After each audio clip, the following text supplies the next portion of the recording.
All right. Welcome everybody again to Ashes of Creation Academy. If you don't know me, I am Wampus Among Us. This is my channel where I teach Ashes of Creation. So today's lesson is going to be on the Rarity System. The Rarity is really important, just like a lot of MMOs. Very important in the game.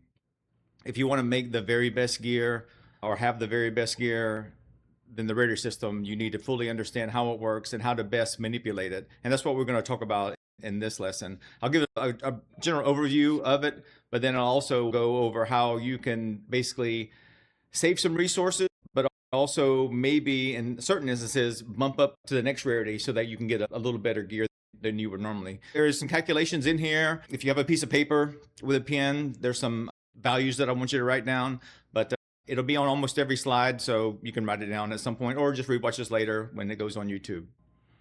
Currently, there are 6 levels of rarity in the game. We're going to go over them. The common is obviously the most common one. You chop down the tree, you're almost always going to get common. There are ways to increase your rarity chances, and I go over a lot of those ways in the second lesson on gathering skills. But just know that it should be rare to get higher rarity in a MMO, especially like this one. So if you do get legendaries, consider yourself fortunate because you want to hang on to those. They're going to be very important as the later game comes on. All right, higher rarity items have higher stats. If you craft something at a common level and you craft something at a legendary level, obviously the legendary is going to have higher stats than the common one, and then all the way back down. Again, we'll go over that here in a second. Overall rarity of an item is the average rarity of its components. So when you make anything in the game, it has different parts. So sometimes it's 2 things, sometimes it's 3 things, sometimes it's 4 things, 5 things. So all these components contribute to the overall rarity of it. And we're going to go over that as well. And then the XP scales with rarity for gathering and processing, but not for crafting. It hasn't for crafting. I went over this in the second lesson where we're talking about gathering skills, where if you gather something and it's heroic or epic or legendary, you're going to get more XP for that. If you process a epic or legendary material that you gathered, you're going to get more X for that than you would if it was common or uncommon. But for crafting, that hasn't been the case. I don't know if it's going to change when we go to the next phase or not, but XP does scale with rarity for gathering and processing. It just hasn't so far for crafting. I think it should. I don't know why it doesn't, but that's where we're at. I just want to let people know that. Just don't expect if you craft a whole bunch of stuff at legendary, you're not going to get a whole bunch of XP. You will for processing, but for crafting, you're not going to get a whole bunch of extra XP for it. This is a steel bloom necklace. This is what I'm going to use to show you as we go up in rarity, the stats are also going to increase. The lowest rarity in the game is common. Some people call this white or gray. It's gray if you look at it as the recipe, but if you gather something and you aren't able to put it in your bag, there's to be a glowing orb on the ground and that glows white. All the rest of them glows in their colors, which we're going to go over, but that one just glows white. Call it gray, call it white, whatever you want to call it. It's just the most common level, the lowest level. Next is uncommon. Again, a little more stats. The green color is uncommon. Blue is rare. Again, a little more stats. Heroic is the next level. Yellowish, or gold if you want to call it that. A little more stats. And then purple is your epic. And then finally legendary. I don't know, that's like a burnt orange type color. We just say Lego, so it makes it easy. Again, as you go from the common all the way up to legendary, the stats of the item increases. So that's why you want to craft items at the legendary level or as high as you can based on the materials that you're going to have, because it's going to have more stats. We're going to look at a couple of different things here. We're going to go over the values for each of these rarity levels. As you can see, the first value that we have is common, and that's going to be a value of 1. You don't need to write these down because I'm going to show you an easy way on the next slide how you can remember it. So again, common is 1, uncommon is 6, rare is 16, heroic is 31, epic is 51, and legendary is 71. So these are the values that we're going to use in this class and in the game to calculate what your overall rarity would be based on the items that you have in there. So it'll make more sense as we go through it. I have several examples to explain this. But again, 1, 6, 16, 31, 51, 71. An easy way to remember it is start at 1 and then add 5. That gets you to 6. Add 10, that gets you to 16. Add 15, that gets you to 31. Add 20, that gets you to 51. And then add 20 again. They don't go to 25. Thankfully, they don't. And we'll go over that a little bit later, why that's a good thing that they don't go up to 25. But again, start at 1, add 5, add 10, add 15, add 20, and then add 20 again. And those are your values. So if you have trouble remembering, that should help you out right there. So again, these values are going to be very important when you're calculating the overall rarity for something. And we'll go over some examples right now. All right, so I'm going to keep this at the top of the page for almost the whole slideshow. So if you want to write them down at some point, or again, remember it with that little trick that I just taught you right there. So this is the recipe that we're going to use right off the bat. This is a commodity crate. The reason why I like this recipe is because it has 4 separate components and all those things that you can easily gather. You can easily gather stone or metals or gems. You can easily gather wood or plants, and you can easily get fish or carcasses. And the last thing is a commodity certificate. You have to buy that from a certificate vendor, but super easy to get. In the current phase that we're about to start, they have a commodity vendor in Briarmore Farm, and they have a commodity vendor over in Avon's Inn. So you will be able to run crates right off the bat. And this is going to help you calculate the rarity of what potentially your crate could be. Like I said before, each component contributes to the overall rarity of it. And since this is 4 components, each one does 25%, 25%, 25%, 25%. Basically, what we would do then is take the score for each of the components and then average that out, and that's going to be the overall rarity. So say for this first one, we'll call that granite. If we had legendary granite, that'd be worth 71. If you see up the top, legendary is worth 71. The one below that, the wood, we'll say that's uncommon. Uncommon is worth 6. The fish, we'll say fish is rare. That's worth 16. And then we have an epic commodity certificate. That's worth 51. So if we add all of those 4 numbers up, we get to 144. And then we have to find the average. So we'll divide that by 4. And our overall rarity for this crate, if we crafted this crate, would be 36. So looking at our bar up at the top, 36 is going to put us between heroic and epic. We always have to go with the one below that one. So this will be a heroic crate if you crafted this one. And that's pretty much how it works. All you got to do is whatever rarities that you have in each one of those 4 components, average those out with those values, and then where does that number fall, the overall rarity number? Does it fall between heroic and epic? It's going to be heroic. Does it fall between rare and heroic? It's going to be rare. It's always going to go to the lower one because you haven't hit that breakpoint. And we're going to go over breakpoints later, but if you haven't hit the breakpoint, then it's going to go all the way back down to the level that you're at. If we reduced our rarity of the fish, so now we say it's a uncommon fish and now it's worth 6 points, how would that affect the overall rarity of the crate? So we do the math again. Now it's 134, again divided by 4. Now the overall rarity is 33.5. So we're still heroic. So even though we swapped out a fish with a lower rarity, we still are heroic. Let's do it again. Let's take the fish out and just put common fish in there. Again, that's worth 1. So 129 divided by 4, overall rarity, 32.25. So we're still heroic. So we had blue fish or rare fish. Now we have common fish, but we didn't really change the rarity of our crate. We'll do it one more time. We'll take the green wood out, the uncommon wood, and we'll just leave common in there. Again, we're at 1 because 1 is the value for common. And we'll do the math again. 124 divided by 4.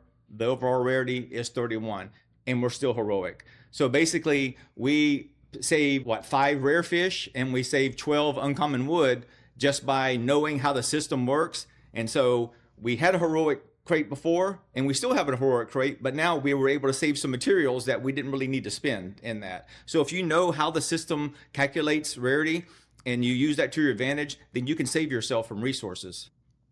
All right, we'll look at the stone on this one, and then we'll look at the 12. So remember I said that it was legendary. In order for it to be legendary, it has to have 12 legendary in there. There's no way that it can be legendary unless you literally have 12 legendaries in there. And that's a lot of legendary to put in a commodity crate. But just for kicks and giggles, we'll go ahead and do the math. 71 times 12 is 852. Again, divided by 12 is going to get you back to 71 again. So again, the overall rarity of this component is legendary because it's 71, because every single item on there is legendary. What if we swapped out that last one for an epic one? Our overall score went down to 832 divided by 12, and now we're at 69.3. So this is going to be an epic crate. There's no way that you can have a legendary crate if you don't have all legendary materials in there in this component, right? Some people say, how can 11 legendaries and 1 epic be less than legendary? Because you didn't hit that breakpoint. You have to hit the breakpoint, which is 71. You could be 69.999. I don't know the rounding that they do, but just say if you get all the way and you don't hit 70.999, if you don't get all the way to 71, it's never going to be a legendary. So if you want something legendary, unless you have a quality score. So the things I'm talking about in this lesson, I'm not talking about quality score. I will talk about that when we go over processing and crafting. So in this lesson, let's assume there's no such thing as a quality score and we're only dealing with the values of the items, which we know isn't true, but it just helps us understand how the system works.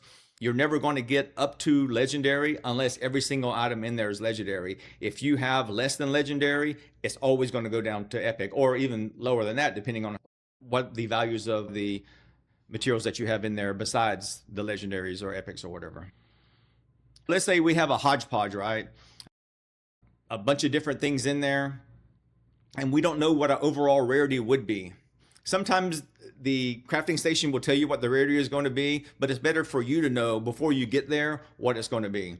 So if we take all these numbers, and really it's just 2 of each, I just spread them out. So there's 2 common in there, there's 2 rare in there, there's 2 uncommon, epic, etc. So all of those is 352 divided by 12.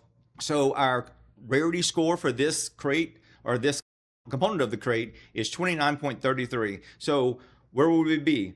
We're not a heroic, right? Because heroic is 31. We're going to be a rare crate. We're a very high rare crate, but we haven't hit that next breakpoint to go up to 31, which is heroic. So what if we swapped out, say, we swapped out one of the heroics with an epic? Let's see what the math looks like then. So now we're at 372 divided by 12. So now we are at 31. So just by swapping out that one component, we were able to go up to the next level. And then if you don't know, your payout for a commodity crate is based partly on the rarity of the crate. So if you are near a breakpoint, try to finagle it with adding or replacing a lower rarity item with a higher rarity item. And then that way you might be able to get to that breakpoint, because really that's all you want to do. Say you didn't want to do that. Oh, I don't want to spend any more on this. Then I would start taking out all the higher rarities, take out those legendaries, take out those epics, and then get all the way as close to 16 as you can, because you're just wasting those legendaries and epics on something without getting to that next breakpoint. If you're not going to get to the next breakpoint, then go back down to the first breakpoint, and that'll save you a whole bunch of resources. And like I said, this is a heroic.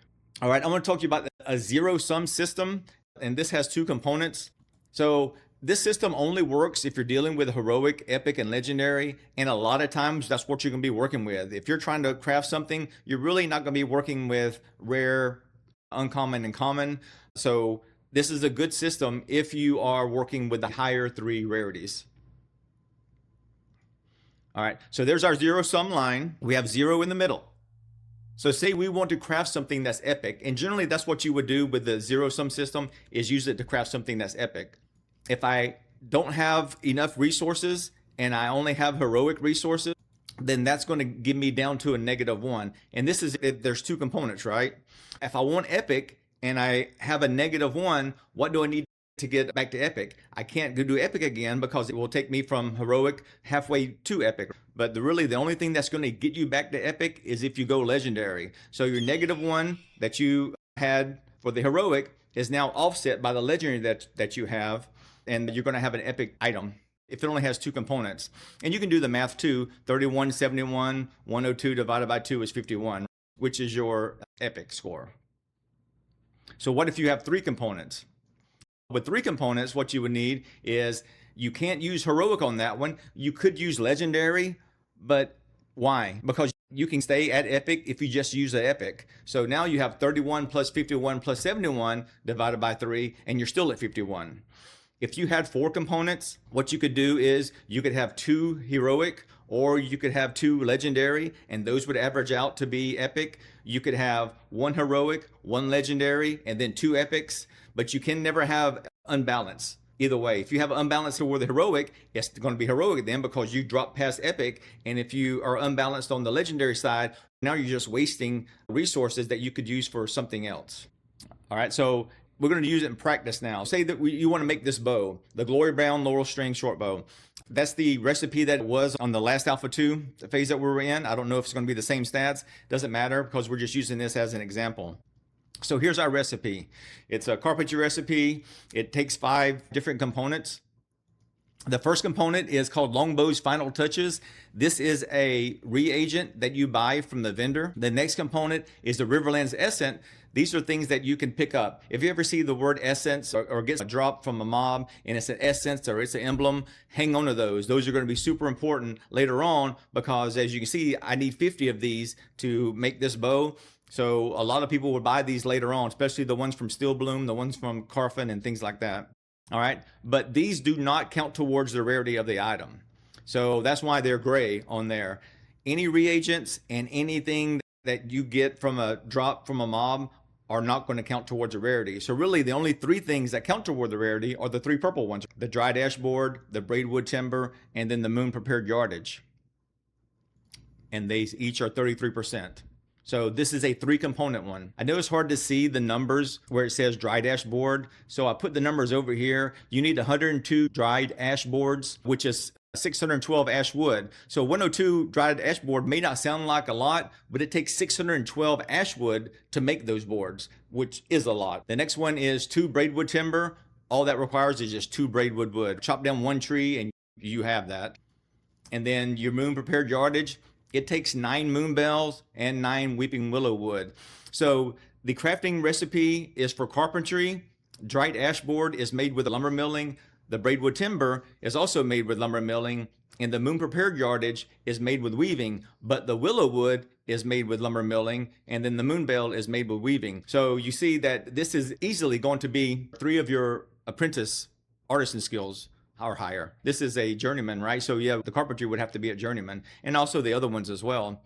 So this would be 3 of your journeyman skills. You need to be journeyman carpentry, you would need journeyman lumber milling, and you would need journeyman weaving. So we need to decide what's easiest for us to get, and then what's hardest for us to get. And that's where the zero sum comes in. Since I know that I can offset a heroic with a legendary, then I'm gonna go heroic for the thing that's hardest to get. I'm assuming it's going to take a lot of time and effort to get 612 epic or legendary wood. So I'm going to go the 612 ash. I'm going to go heroic for those. For the braidwood timber, there's only 2 of those. If I luck up one time and get a legendary tree, I'm good to go. So I'm going to assume that the 2 braidwood is going to be my legendary. And then that leaves what? Epic, right? Because that's how the zero sum system works. So with the moon prepared yardage, if I get 9 moon bells that are epic and then the 9 weeping willow wood, it shouldn't be that hard to get epic of that. Certainly it's not gonna be as hard as legendary. And then that's my 0. So now I'm at epic. So when you're looking at a recipe, knowing how this system works, and they're all 33, 33, 33. So look at it and see what's the biggest cost here. Make that your heroic. What's the one that's going to be the easiest to get? Make that your legendary, and then the other one has to be epic. So by using this system, you should be able to save yourself a lot of frustration and also a lot of time and money in gathering. There's no reason to go out and get 612 legendary ashwood, because what are you going to get 2 heroic braidwood? That doesn't make a lot of sense. Now we're going to talk about breakpoints. Well, look at the Steel Bloom necklace that we looked at before. So if you notice the power on it, the power is 604 to 620, which has a difference of 16 from the low end to the high end. When you see a range like that, that brings into play the quality thing that I told you that we were going to worry about, but now we have to worry about it. So if you use all common materials with 0 quality, it's going to be 604. If you do add maybe 1 or 2 pieces or 1 or 2 processed materials or something in there is of a higher rarity, then it may bump you up to 605, 606, 612, something like that. But if you get to 620, you're at the cusp of going over to the next one. So the next one is 640. So it jumps all the way up from 620 to 640, which is a 20-point jump. So you see the jump from 620 to 640 or from common to uncommon is a bigger jump than you would just by crafting a little better version of the Steel Bloom necklace. And this goes all the way up, all the way to legendary. So 21 power, right? 640 to 661. The next one is 683. That's a difference of 22. So you would gain not as big as difference as the other one, but still a difference. Because if you think about it, you're not just getting the 22, you're also getting the 21. So if you had all uncommon and then you had all rare, then it would be a 43-point jump between the two. And then 46 power for the difference between the rare. Going to the heroic, it's 778. So between 729 and 778, that's a 49-point jump. This is 52 power between the heroics. Jumping up to the epic, 885, 55-point jump. That's a 59 power difference in the epic. Jumping up all the way to legendary to 1008, that's a 64-point. And then within the legendary, you can do 139 power between the lowest that you could craft, which would be all legendaries with 0 quality score. So looking at the lowest level of the Steel Bloom necklace, going through the breakpoints, you can see you will get more power or more stats at it if you just get to that next breakpoint. So a lot of times that's all you need to do is just get to that next breakpoint, and then you will have better gear. And that's it. Super quick lesson today.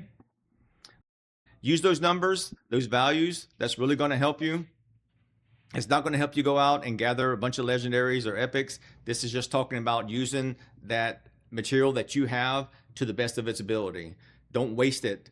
And by using epic, a legendary, or even heroic in a piece, that's never going to get up to heroic, epic, or legendary, because you're just wasting that. Save that for later. Yes, you will be able to get a little more power or a little more stats within a certain rarity, like a rare or heroic, but you're better off saving materials to get a higher rarity for the whole thing, as opposed to a little bit more power from the one that you're crafting. All right. Be sure to like the video or the Twitch channel and then subscribe. Class dismissed.